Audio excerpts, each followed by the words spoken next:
प्यारे दर्शकों, आप सभी का हमारे चैनल में स्वागत है। धर्म से जुड़ी वीडियो देखने के लिए हमारे चैनल को सब्सक्राइब और लाइक करें। धन्यवाद।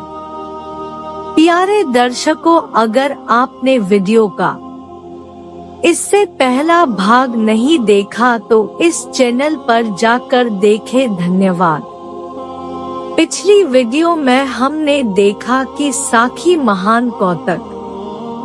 हम यह दुआ करते हैं कि प्यारे दर्शकों के ऊपर वाहिगुरु कृपा करे। सभी प्रेम से बोलो वाहिगुरु। आगे साखी और चली। एक दिन गुरुजी महाराज करतारपुर में धर्मशाला में विराजमान थे तो विचार हुई कि अब हमें उस निरंकार परमात्मा के पास पहुंचना उचित है। उधर श्री परमात्मा सच्चखंड में सभा लगाकर बैठे थे। तमाम मुक्त जीव हाथ बांध अपने अपने स्थान पर खड़े थे। भगवान ने कहा, है भक्तों, मेरा परम प्यारा भक्त जिसका नाम नानक देव है, वह मेरे लोक में आना चाहता है। तब सभी ने कहा, है महाराज, नानक देव तो आपका परम भक्त है, उसकी इच्छा पूरी करो। फिर सारे जगत के स्वामी परमात्मा ने अपने पवित्र दूतों को आज्ञा की कि जाओ नानक देव को आदर सत्कार के साथ लेकर आओ। वह भगवान के दूत श्री गुरु जी के निकट आकर हाथ जोड़कर प्रार्थना करने लगे, हैं महाराज, आपके मन में बैकुंठ जाने की जो विचार हुई उसी को पूरा करने के लिए परम ब्रह्मा परमात्मा की आज्ञा मानकर हम लोग आपके पास उपस्थित हुए हैं कि आप बैकुंठ लोक में हमारे साथ पधारो। आपके निवास के लिए सच्चखंड में महल बनवा कर सजाए गए हैं। तब गुरु जी ने कहा, है मेरे स्वामी, आप धन्य हो। आप बगैर कौन है जो मुझ दास की कामनाएं पूर्ण करे।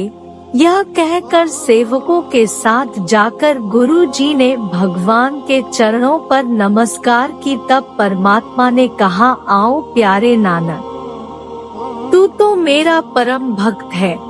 तेरे मन में मुझे मिलने की इच्छा थी, सो हम ने पूर्ण कर दी है। तब गुरु जी ने कहा, है प्रभु, आप धन्य हो। आपके बिना मेरे मन को कौन जान सकता है, तथा मैं तो आपके चरणों का दास हूँ। तब निरंकार ने कहा, है नानक, तुमने अपने उत्तराधिकारी अंगद को यही समझाना कि तुम्हारे सदृश मेरे नाम स्मरण में संसार को लगाए, और जो पद्धति तुमने अपनाई है उससे इधर उधर नहीं होना।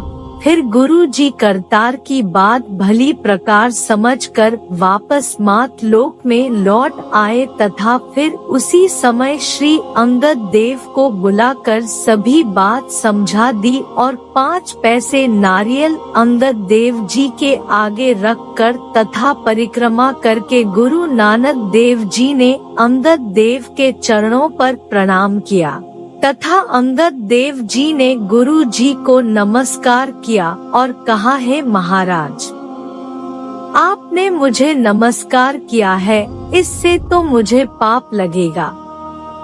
गुरु जी ने कहा, है अंगद देव, तुम अपना स्वरूप पहचानो। मेरी और तेरी चैतन्य कला एक हुई है। जैसे सी घट पानी का है परंतु सूर्य एक है, परंतु प्रत्येक घट में प्रतिबिंब पृथक है, वैसे ही सर्व शरीरों में परमात्मा एक जैसा ही विराजमान है। तुम तो पूर्ण ज्ञान को जानते हो। जिस ज्ञान शक्ति का संचार आप में हुआ है, हमने तो उसे ही नमस्कार किया है। इतनी कहकर गुरु नानक देव जी ने गुरु अंगद को कंठ से लगा लिया और गुरु गद्दी पर बैठा दिया और तमाम संगत को आज्ञा हुई कि इसको नमस्कार करो तथा हमारा रूप जानो। फिर गुरु जी ने अपने पुत्रों को बुलाया परंतु उन्होंने देर कर दी। फिर भाई बूढ़े को आज्ञा हुई कि अंगद देव को तिलक लगा दो। तिलक किया गया। फिर गुरु जी ने कहा, हे अंगद देव, अब तुम खडूर में जाकर निवास करो, क्योंकि यहाँ रहने से परस्पर वाद विवाद का भय है। श्री चंद्र आदिक तुमसे झगड़ा करेंगे। तब अंगद जी ने कहा, हे महाराज, मैं आपकी अंतिम यात्रा के समय आ जाऊं। गुरु जी ने कहा, हम तुम्हारे भीतर से होकर ही जाएंगे, परमात्मा की यही आज्ञा है। जैसे परमात्मा की हमें आज्ञा हुई वैसे हमने किया, तुमने भी इसी प्रकार करना होगा।